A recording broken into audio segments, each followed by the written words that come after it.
Muchas gracias a Elena, que no me he acordado el nombre, por invitarme. No, que se me olvidara tu nombre, que vengo un poquito cansada, la semana está siendo intensa. Y muchas gracias a todos los que estáis aquí. Córdoba es una de mis ciudades favoritas y siempre es un placer venir. Y yo, para dejaros, esto va a ser una charla audiodescrita, porque necesitáis las imágenes.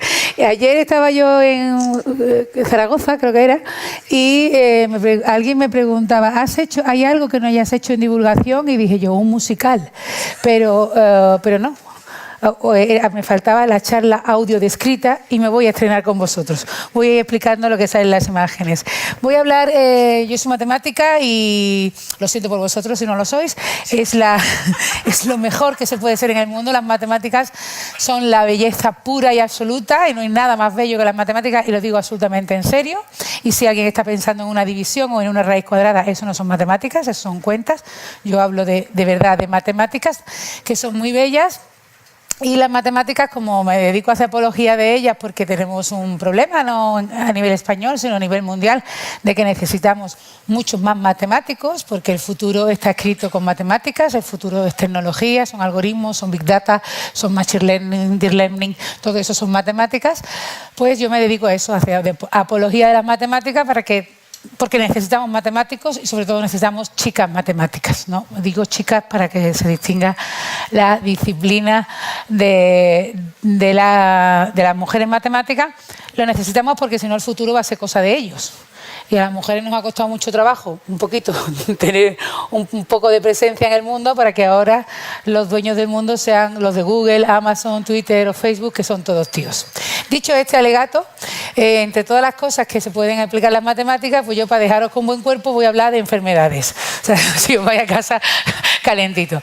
¿Por qué? Pues porque ahora hay yo trabajo en redes sociales, en el estudio del impacto de las redes sociales a nivel matemático, son grafos.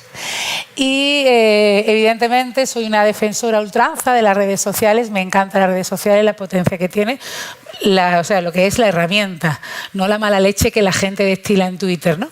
Pero sí la potencia de las redes sociales, y esa potencia que nos acerca tanto a la comunidad, o sea, al conocimiento, nos aleja de la misma manera. Entonces hay mucha magufada y mucha corriente de gente que se informa de enfermedades y de epidemias en Facebook, en lugar de ir a su médico, como toda la vida de Dios, que los médicos siguen existiendo a pesar de Facebook.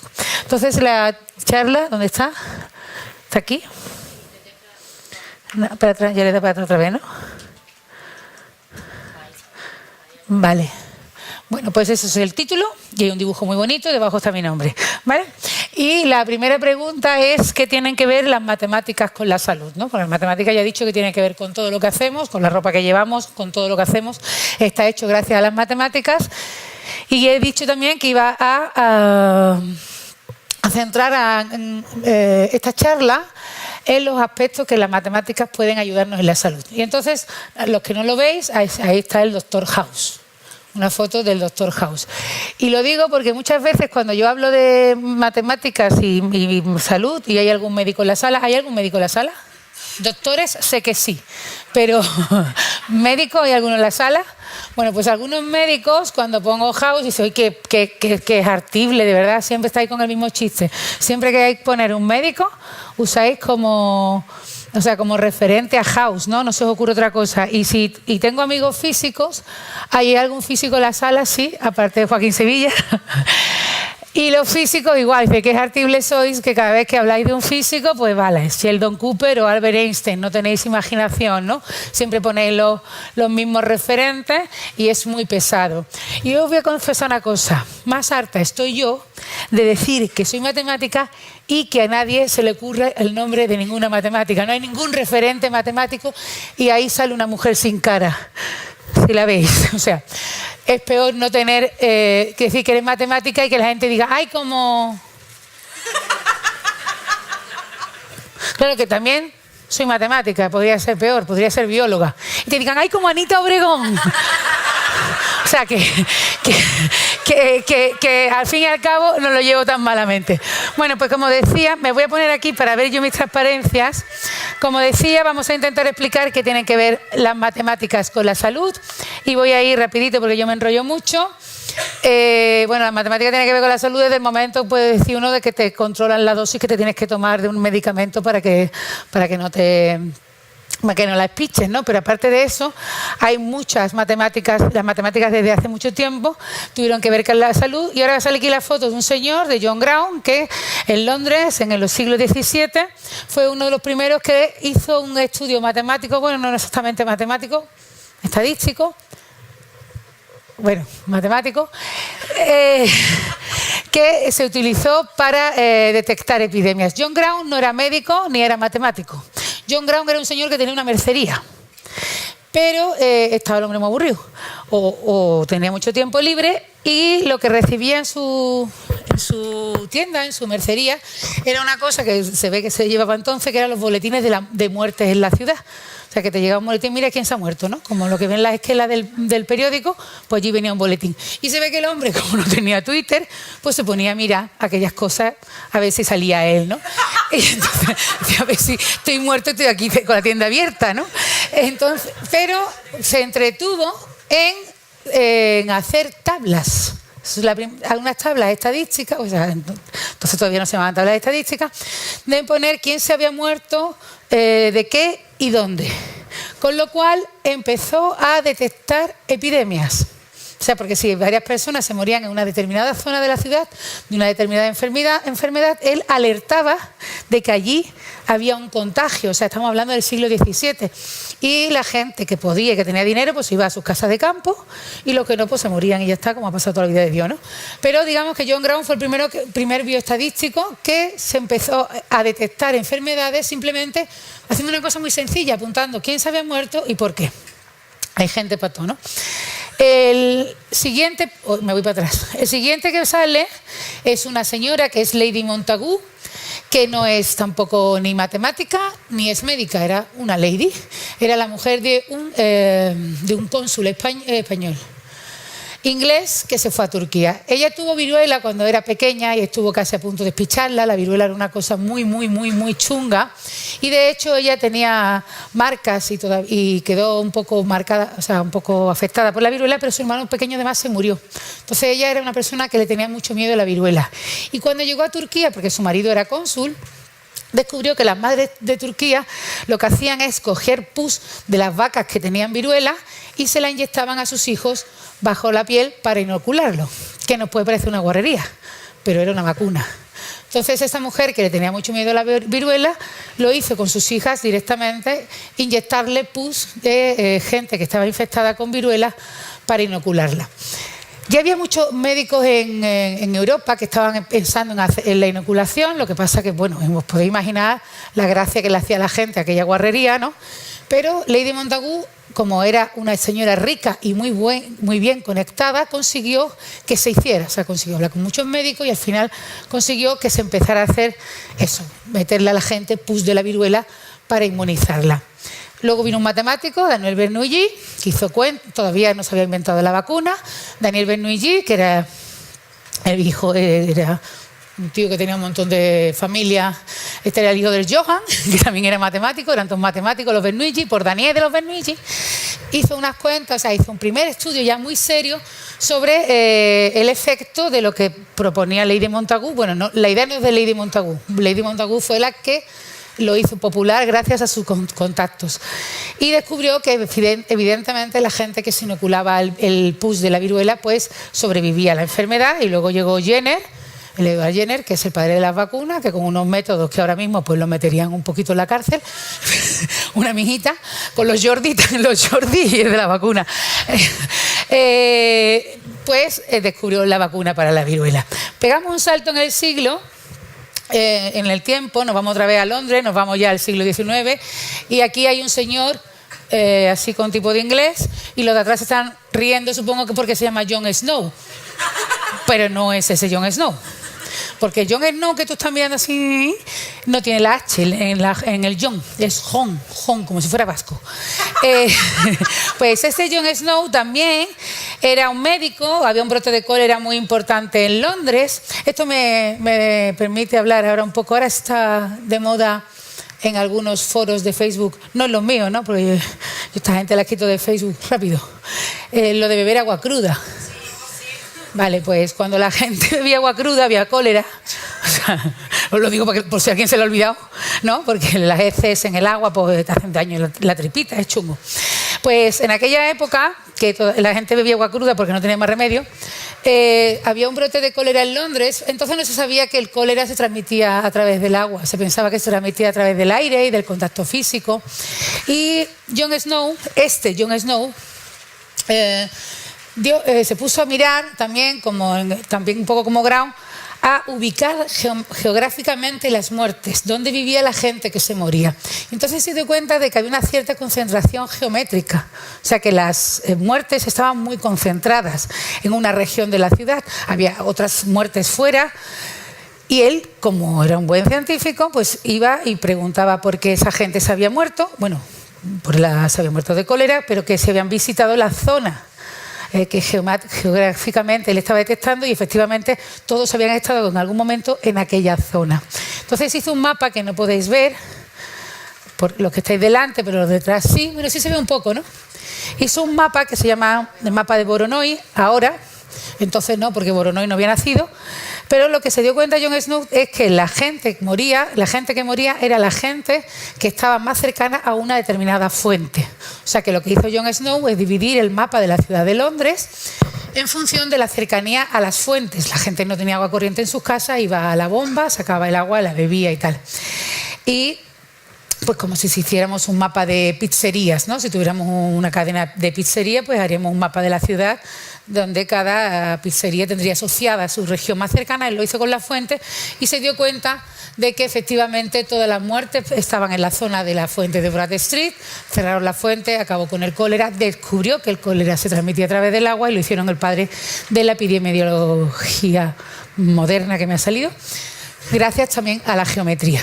Luego tuvo un sobrino, y era este sí es el Jon Snow que estabas esperando, que estuvo trabajando en aduanas y que yo creo que va a acabar, no quiero hacer spoiler porque no me sé de qué va la octava, pero que a lo mejor acaba hasta de rey en niño, fíjate.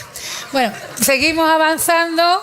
Florence, ya un poco más adelante, también en medicina, también una inglesa, Florence Nightingale, que era una enfermera, no era una matemática, pero que cuando llegó a la guerra de Crimea vio que se morían un montón de soldados británicos allí, unas hartas, pero que además de que les pegaban tiritos y esas cosas, y había tiros, no, serían bayonetas, ese dato no me lo sé.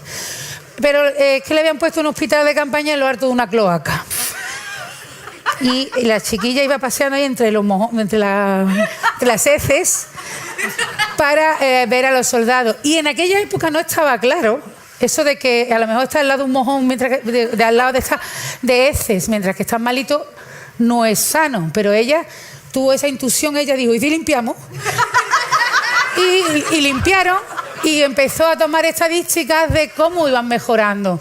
Y se hizo muy famosa por una rosa, porque tomó tantos datos. Esta chica desde que era pequeñita tomaba datos, ¿no? Se parece a mi hijo pequeño. Y hizo tantos datos que dijo, ¿ahora quién se lee estos datos? Y me inventó usó una especie de diagrama más así estadístico, el diagrama de Rosa, para convencer a la gente de que había que limpiar, que en los hospitales no podía haber caca en el suelo, y lo convenció. Y fue brutal, porque luego dos estadísticos, ella no era estadística, ella simplemente tomaba datos, ¿no? Se dieron cuenta que de 18.000 muertes de soldados británicos en los hospitales, 16.000, wow, que es muy impactante, se debían a enfermedades que no tenían que ver con la contienda, sino con la falta de higiene del hospital. O sea que esta fue una gran mujer a la que habría que reconocerla también hoy. Y vamos a pegar otro salto más y llegamos a los primeros que hicieron un modelo ya matemático de ecuaciones diferenciales. No voy a poner ninguna ecuación diferencial, que no se mueva nadie, por favor. Que son Kermack y McKendrick, que hicieron los primeros modelos, ya modelos matemáticos muy sesudos, que se siguen usando aunque ya son más elaborados, que sirven para modelar las epidemias, para ver cómo va a crecer una epidemia, cómo puede crecer una epidemia, o para ver cómo puede actuar el uso de una campaña, o sea, la intervención con una campaña de vacunación en una epidemia. El modelo se llama el modelo SIR, que no lo estáis viendo, y es el modelo que explica, o sea, es el modelo SIR, el de ellos es el más simple, claro, porque era el primero, pero es suficiente para explicar, y cualquier persona, yo creo que con un poquito de interés, claro, porque para aprender ciencia hay que tener interés, como para aprender fútbol. O sea, la ciencia es muy bonita, pero hay que echarle ganas, ¿no? O sea, yo nunca digo que las matemáticas son fáciles, no lo son. Son apasionantes, como subir al Everest. No es fácil, pero debe ser apasionante. El que vaya que me lo cuente, porque a mí me da miedo, yo tengo vértigo. Pero matemática un poco así. Pero yo creo que este modelo, si te pones un poquito y te quedas solo un poco en la superficie, se puede entender. ¿Y por qué traigo este modelo? Bueno, pues para tratar de entender qué está pasando. No sé, espérate que no veo bien aquí. Que este modelo nos sirve para... El modelo más simple, SIR, el modelo más simple de estos dos matemáticos, sirve para intentar entender qué está pasando en Europa con el sarampión. Entonces, ese mapa que está ahí, que no estáis viéndolo desde delante, corresponde, bueno, es que no se ve nada, pero hay países que están más verdes, o sea, un verde más intenso, y otro un verde más clarito y uno un verde muy claro. Los del verde intenso son los que están vacunados en segunda dosis de sarampión por encima del 95%, y para los que nos veis os diréis que España está muy bien vacunada, y ahí los que tienen menos, con color verde menos intenso, significa que no han llegado al 95% de vacunación en 2 dosis, porque para estar protegido contra el sarampión hay que vacunarse 2 veces. Entonces, si veis los casos, no, tampoco se ve ahí, pero las fechas de estos datos, que son de la Agencia Europea del Estudio de Prevención de Epidemias, los datos son de entre octubre de... Perdón que los voy a mirar. Enero de 2016 y octubre de 2017, vamos, de hace nada, y hay más de 20.000 casos de sarampión en Europa. Una enfermedad que se creía erradicada. Evidentemente no estaba erradicada, simplemente estaba acobardada. Estaba acobardada porque estábamos vacunados. Ahora no sé si habéis oído que se han detectado 3 casos de sarampión en Barcelona. No son de antivacunas, son de 3 personas adultas. Son 3 personas adultas que no se vacunaron como no me vacuné yo. Porque la campaña de vacunaciones, yo parece que tengo 20 y tantos años, pero no os creáis. En mi tiempo la gente no se vacunaba de sarampión. Te metían con tu hermana en el cuarto, cuando tu hermana lo pillaba, mi madre ponía un trapo rojo en lo alto de la lámpara, que a ella le daba mucha seguridad, y porque la habitación se ponía roja como un puticlub, y allí pasábamos el sarampión y eso era. Pero la gente que no se vacunó somos los que estamos un poco en peligro, porque a lo mejor ha podido cambiar la cepa, o gente que sí que se vacunó, pero las primeras vacunas todavía no eran suficientemente seguras. O sea que los adultos, algunos no estamos vacunados, algunos a lo mejor no estamos del todo inmunizados a pesar del trapo rojo y el puticlub, y algunos tuvimos una vacuna que no era la ESA. Entonces, hay que tener cuidado con el sarampión, porque el sarampión es una cosa muy, muy, muy, muy, muy contagiosa. Y también algunos podrán recordar el sarampión como una enfermedad que son 3 días calentitos en la cama, pero otros no nos pueden contar cómo es el sarampión porque tienen algún problema respiratorio y se mueren. Entonces, ¿por qué ocurre esto? Pues porque el sarampión, os lo voy a contar, ahí hay también está de la Agencia Europea, es una de las enfermedades más infecciosas que existen. Si pensáis en el ébola pues tiene un número de reproducción básico de entre 1 y 2. ¿Qué es el número de reproducción básico? Es en una forma muy sencilla, pues soy especialista virólogo en la sala, es a cuántas personas eres tú capaz de contagiar estando enferma. Entonces, con el ébola, pues tú durante tu periodo de enfermedad puedes contagiar entre 1 y 2 personas. Sí, y ahora no me acuerdo, hay otras enfermedades. El sarampión tiene un número de reproducción básico que va de entre 12 y 18. Y eso es una burrada. O sea, una enfermedad con un número de reproducción básico 2, es decir, que cada persona en un día, o sea, durante su periodo de enfermedad pueda contagiar a 2, acabaría con la humanidad, contagiaría a toda la humanidad ¿en cuánto tiempo? 33 días. ¿Habéis oído hablar del movimiento exponencial? Del crecimiento exponencial, de la leyenda del ajedrez y el arroz. Sí, o sea, 2 elevado a 2 elevado, o sea, 2 elevado a 2, luego a 3, luego tal, 2 elevado a 33 es la población mundial. Si tenemos una enfermedad que tiene un número de producción entre 12 y 18, es muy, muy chungo. Es cierto que no es una enfermedad muy mala para todos, pero que sí es muy contagiosa. Entonces, ¿qué es lo que podemos hacer ante una enfermedad que está ahí? Sabemos que está ahí, que hay 20.000 casos en Europa. Bueno, posiblemente haya más, estos datos ya no están muy actualizados. ¿Qué podemos hacer para no coger el sarampión? Pues podemos hacer dos cosas. Una, la que hicimos con la enfermera del ébola, que es cada vez que alguien tenga sarampión lo aislamos en un hospital.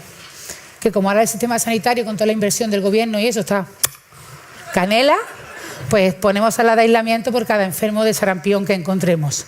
O dos, no dejarnos enfermar. Y la única forma de no dejarse enfermar es vacunarse. O sea que la única forma de frenar el sarampión es que ahí hay un dibujo muy bonito de Raquel García Uldemolins de las vacunas. De que la única forma de no enfermar, por muy mala que sea la enfermedad, es que tú no seas susceptible de tenerla. Hace poco decía yo en una charla, yo sé que no voy a tener un cáncer de próstata. Y entonces al salir me dijo una, pues sí, lo puedes tener porque las mujeres, mira, yo digo, de verdad, es que ni eso nos vamos a librar a las mujeres, ¿no? O sea, si tú no eres susceptible de enfermar, por muy mala que sea la enfermedad, no te puede atacar. Entonces la única solución es vacunarse. Y esto es un esquema que tampoco se ve nada, pero que representa el número de enfermos en Europa, todo es de la Agencia Europea de Epidemias, el número de enfermos, los que estáis detrás y lo estáis viendo muy bien, que están por encima de 14 años o por debajo de 14 años en los enfermos que se están detectando, los casos que se están detectando. Entonces, al principio, los casos que se detectaban eran todos de gente mayor de 14 años y gente adulta, pues que eso que hemos dicho, que no estaban en las campañas de vacunación o que no estuvieron bien vacunados o lo que sea. Pero en el año 2000 último, el porcentaje de niños que están enfermando, o sea, de enfermos que son niños, es del 64%. Y eso significa que se están dejando de vacunar a muchos niños. También os digo que no en España, que el movimiento antivacunas en España, afortunadamente, es casi imperceptible, pero que hay que tener cuidado con eso, porque en Italia y en Francia ya están legislando y están obligando a vacunar para meter a los niños en el colegio, pero en España no es obligatorio. O sea, vacunar a tu perro sí, pero no vacunar a tu hijo. Y ya hay movimiento antivacunas para perros en España. O el agua, como lo de ponerse enemas de café y todo ese tipo de cosas. Bueno, para quitarse el sarampión, para que el sarampión no, estos chicos que están enfermos de sarampión, que son adultos, para que no contagie, para que esto no se contagie, se convierta en una epidemia, tenemos que estar vacunados el 95% de la población. Eso es lo que dicen las matemáticas. Tú haces la cuenta, despejas la X y dices 95. Eso sí siempre.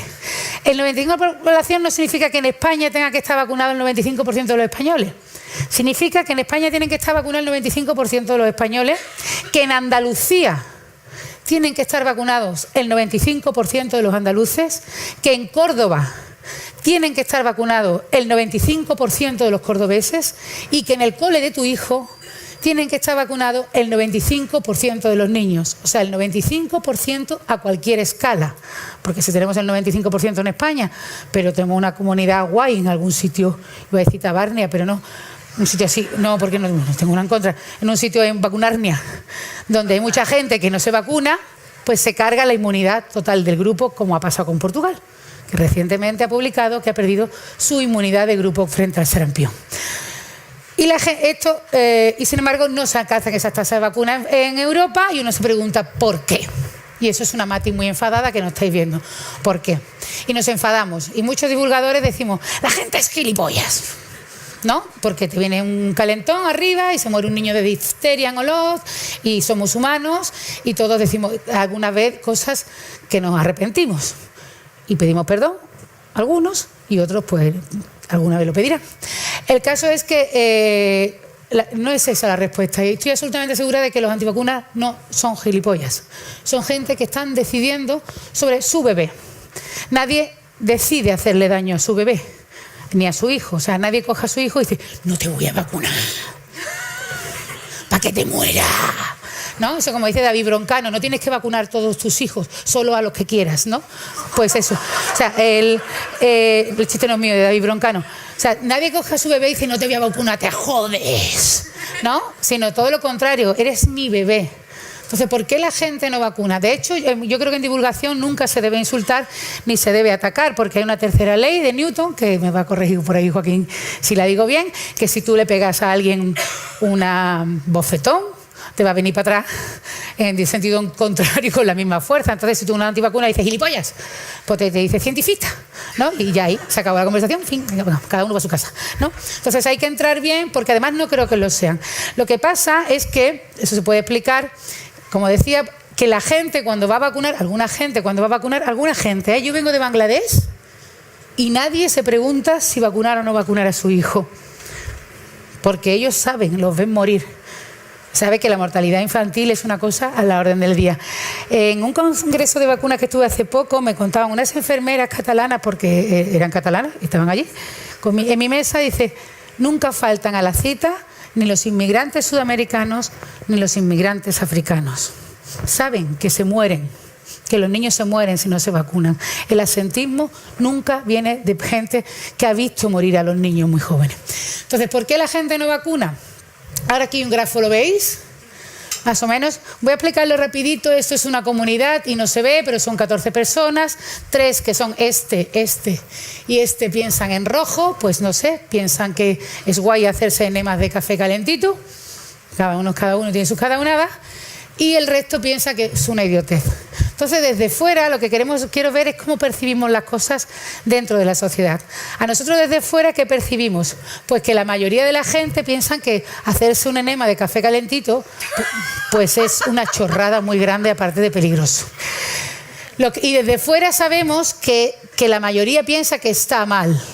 Pero si le preguntamos a los que viven dentro, siento que no se vea el grafo porque es bastante explicativo y no es mío, si le preguntamos a la gente que vive en esta sociedad, pues si le preguntamos a este chico o esta persona que se acaba de iluminar en azul, y miramos sus relaciones personales, que son los dos piensan que está guay lo del enema de café.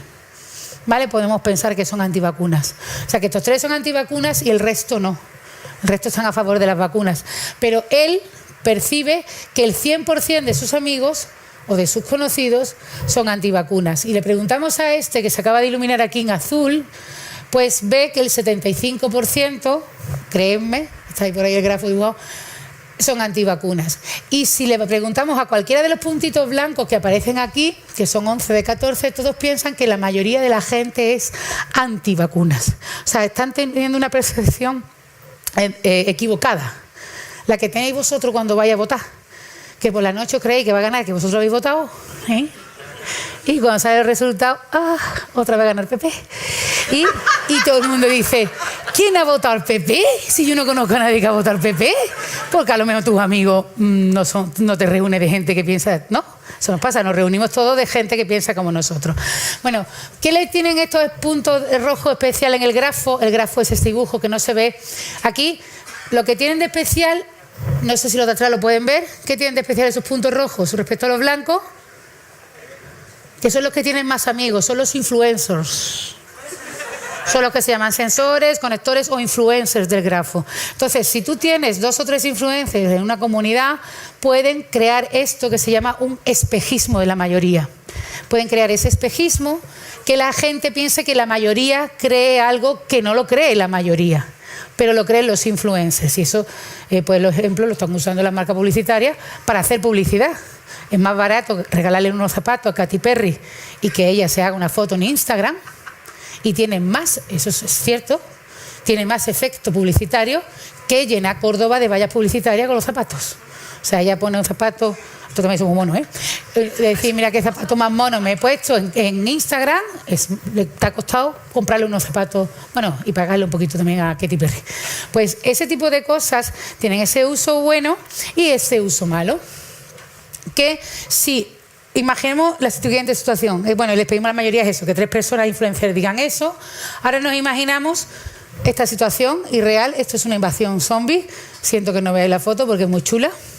Imaginaos que estamos en una invasión zombie, que vamos a morir todos, pero que llega una científica, 3 científicas, a las 3 le dan el Nobel, para que no se quede ninguna. Llegan las 3 científicas que se llevan el Nobel porque han sacado una vacuna anti-zombies. Y dijo, ¿cómo era? ¿No te rayes? ¿No rayéis? No rayéis porque está todo controlado porque tengo vacunas anti-zombies. Imaginaos ahora que una influencer, y ahora lo siento por lo que estáis detrás, y me alegro por lo que estáis delante, porque es Belén Esteban y así no la tenéis que ver. Imaginaos que alguien, un influencer, dice: ay, es que las vacunas antizombie dan ojeras, ¿no? Entonces, eso, si es una influencer, lo puede pensar mucha gente, pero depende de quién lo escuche, porque si lo escucha este señor que está aquí, que no lo veis, pero es un señor que está rodeado de zombies, desde la película Walking Dead, que es un tío que está rodeado de zombies, dice: mira, a mí me da igual la ojera, ¿eh? Me pueden llegar al culo las ojeras. Dame vacuna, ¿no? Dame vacuna que quiero vivir, dame vacuna. Pero si lo escucha esta gente, que no los veis, los de delante, ¿los conocéis? Si los conocéis, sois unos carrozas, porque esos son los de sensación de vivir. Entonces, si los ven unos chicos que viven en un entorno súper guay, súper ideal de la muerte, que nunca han visto a un zombie en su vida y que no quieren tener ojeras, pues no se vacunan. Pues un poco eso es lo que pasa, ya sin broma, en la sociedad, que vivimos en un entorno que se llama de racionalidad miope. Y lo que significa es que la duda que la gente tiene sobre las vacunas la ha generado el propio éxito de las vacunas. Nadie conoce a nadie que tenga sarampión. Entonces nosotros no vemos zombies.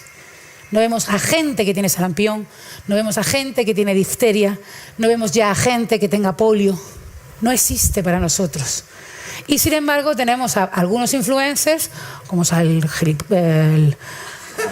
gilipollas de Cárdenas, a Jim Carrey, a Robert De Niro, a gente con unos altavoces muy grandes diciendo: es que las vacunas causan autismo, porque hubo un artículo que ya se ha demostrado por activa y por pasiva que era falso y que ojalá se supiera de dónde viene el autismo. Nadie sabe de dónde viene el autismo, que se escucha muchas veces. Entonces tú no has visto a nadie, no has visto a ningún zombie en tu vida, pero seguro que conoces a un niño autista. Y posiblemente los padres, porque supongo que detectar que tu hijo es autista pues debe ser algo duro, han escuchado esto y dicen: que sí, coincide con la vacuna. Sí, claro, porque la vacuna se la ponen cuando se detecta. O sea, es como decirlo, sacarse el carnet de conducir produce parálisis, tetraplegia a los conductores. Claro, es que antes no podían conducir. Es lo mismo, o sea, antes no podíamos detectar el autismo antes de que le pongan la vacuna porque no se le detecta a nadie. O sea, coincide más o menos la edad a la que se detecta el autismo con la edad a la que se pone la triple vírica.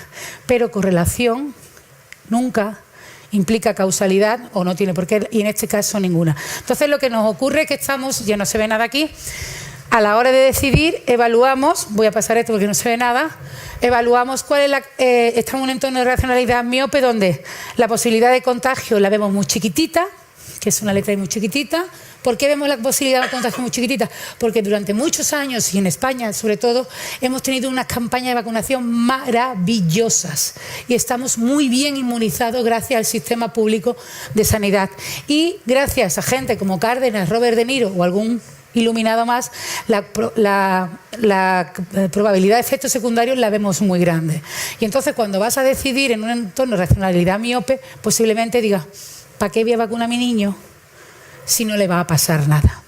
Pero sí que pasa. Y de hecho hay un teorema, y con esto termino, como no veis el teorema pues paso, que se han hecho estudios, porque ahora viene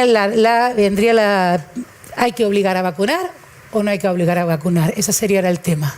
¿Deberíamos hacer la vacunación obligatoria o no lo deberíamos? Italia ya no se lo plantea porque tiene un problema gordo, Francia tampoco porque tiene un problema gordo, pero el obligar a la gente también tiene rechazo, o sea que no es todo tan simple.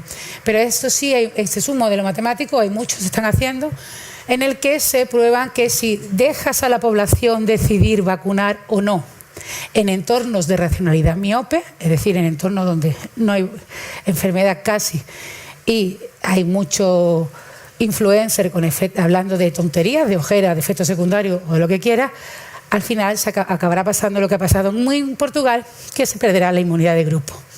¿Qué podemos hacer? Pues lo que hacen esta gente: divulgar, divulgar, divulgar. Somos gente que no somos muy influencers, no tenemos tantos seguidores como Robert De Niro, ni como Jim Carrey, ni como Cárdenas, ni falta que hace. Solo podemos luchar divulgando y sobre todo si tenéis alguna duda alguna vez sobre una vacuna, no lo miréis en Facebook. id a vuestro médico, id a vuestro pediatra, que él os informe. Facebook, lo mejor que ha hecho Facebook por la humanidad, que se le reconoce poco, es que nos ahorra ir a la casa de nuestros amigos a ver la foto de su boda. Quitando eso, lo demás, poco más. Si tenéis dudas sobre alguna seguridad de las vacunas, pues hablad con vuestro médico, os compráis nuestro libro, que como no se ve, pues paso al final, y muchas gracias.